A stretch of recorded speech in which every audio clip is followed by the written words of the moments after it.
Good morning, I'm Irish Luma based in 3-week in class. Today I'm going to perform the oxygen therapy.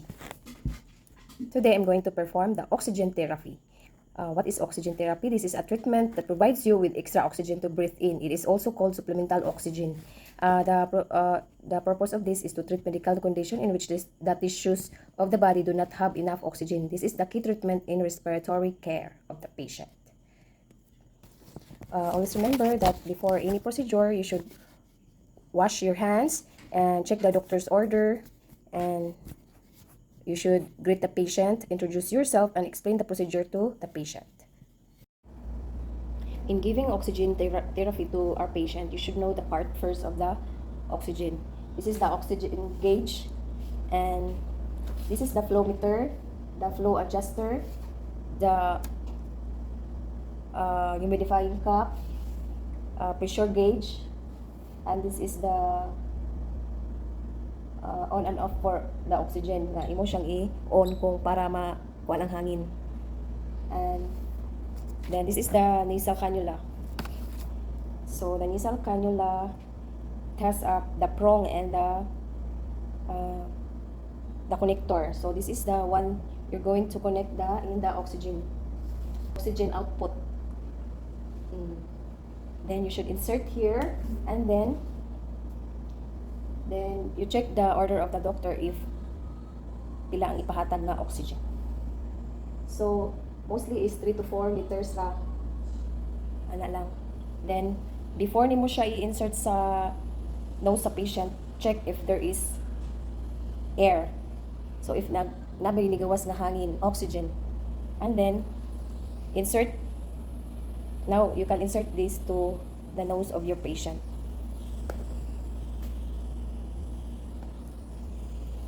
Then encourage the patient to breathe through the nose with the mouth closed. So that's all for the nasal cannula. Let's proceed to the... So this is the oxygen mask. This is the tubing and the mask. So the same with the nasal cannula, you connect the tubing here, siya connector, and then connect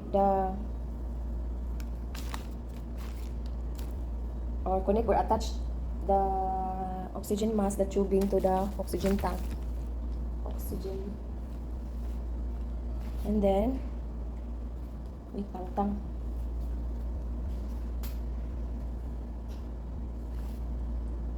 And then check the oxygen if naisulod, and then on.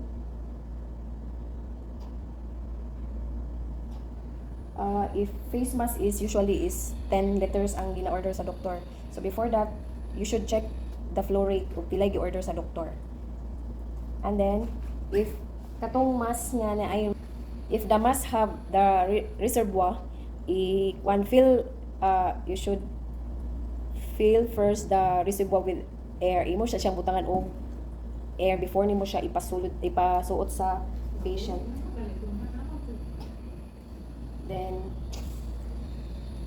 Then the mask is ready to connect with the patient. So ana ni siya. Tangtang man akong oxygen, ana na siya. And then adjust na lang dahil nimo. Not so tight. Then